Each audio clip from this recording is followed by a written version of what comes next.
One பீஸ்ல ஜோரோ ஒரு வேலை மெரைன்ல சேர்ந்திருந்தானா என்ன ஆயிருக்கும்? ஆரம்பத்துல நம்ம பையன் ஸ்வாட்ஸ்மேனா சுத்திட்டு இருக்கும்போது கரப்டான மெரைன் ஆபீசரை நம்மால பொழந்து கட்டி அவனோட ஸ்கில்ல பார்த்து இம்ப்ரெஸ் ஆன கார்ப் ஒன்னு ஜெயிலுக்கு போ இல்லன்னா மெரைன்ல வந்து சேர்ந்துரு அப்படின்னு சாய்ஸ் கொடுத்திருப்பாரு. ஜோரோவோட எண்ணமே எனிமிஸ்ட சண்டை போட்டு ஸ்ட்ராங் ஆகணும். அதனால நிறைய பேர்த்து கூட சண்டை போடணுங்கிறதுக்காகவே அவன் கண்டிப்பா மெரைன்ல தான் சேர்ந்திருப்பான். அதுக்கப்புறம் என்ன வைஸ் அட்மிரல் ஸ்மோக்கர் இருக்கார்ல, அவரு தான் அவனுக்கு ட்ரைனிங்கும் கொடுத்திருப்பாரு. ஹாக்கி ஸ்டைலு, 3 ஸ்வாட் ஸ்டைலுன்னு பையன் எல்லாத்துலயும் மாஸ்டரா இருப்பான். சில நாட்களுக்கு அப்புறம் நம்ம லூஃபியை பத்தி தகவல் வருது. இப்பதான் வளர்ந்து வர்றான், ஆனா ஓவர் அட்ராசிட்டின்னு அவனை அடக்கிறதுக்காக நம்ம ஜோரோவை அனுப்புவாங்க. அவனுக்கு ரெண்டு பேரும் மாத்தி மாத்தி சண்டை போடுவானுங்கன்னு பார்த்தா அங்கதான் ட்விஸ்ட். ரெண்டு பேருமே ஜாலியா ஃப்ரெண்ட்ஸ் ஆயிட்டானுங்க. லூஃபிக்கு ஜோரோவை புடிச்சு போய் நீ என்னோட பைரட் க்ரூல வந்து ஜாயின் பண்ணிக்கன்னு சொல்லுவான். ஜோரோ பாத்தீங்கன்னா தயங்குவான். யோசிச்சு பார்க்கும் போதுதான் மெரைன்ல சேர்ந்தப்போ அவங்க என்ன பண்ணும் ஏது பண்ணும்னு வழிகாட்டினாங்க. ஆனா லூஃபி அவனோட கனவை நிறைவேற்ற ஒரு ஆஃபர் கொடுத்திருப்பான். அதான் உலகத்திலேயே ஸ்ட்ராங்கஸ்ட் ஸ்வாட்ஸ்மேன். அவன மாதிரியே அவனோட க்ரூ மெம்பர்ஸும் அவங்க கனவுகளை நிறைவேற்றணும்னு வெறிகொண்டு இருக்கிறத பார்த்துட்டு பயலுக்கு ஆசை தான், பட் ஃபர்ஸ்ட் டைம் அவன் முடியாதுங்கிற மாதிரி சொல்லிடுறான். ஒரு நாள் என்ன ஆகுதுன்னா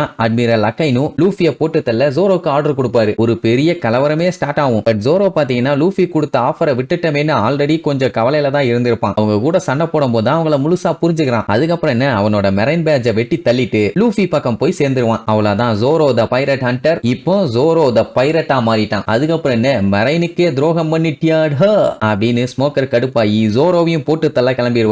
அதுக்கப்புறம் மீஹா கூட வழக்கம் போல சண்டை நடக்கும். அதுல தோத்து போவான். அதுக்கப்புறம் என்ன உலகத்திலேயே பெரிய ஸ்வாட்ஸ்மேனா மாற போறேன்னு நம்ம லூஃபி கூட ஜேர்னி கண்டினியூ ஆகுது. அதுக்கப்புறம் நம்ம பையலுக்கு என்னென்னலாம் அலப்பற பண்ணுவானுங்களோ அதெல்லாத்தையுமே பண்ணுவானுங்க. இப்படி எல்லாம் ஒன்னா சேர்ந்து கவர்மெண்ட்டுக்கே பெரிய த்ரெட் ஆயிட்டாங்க. கதை இப்படியும் போகலாம்.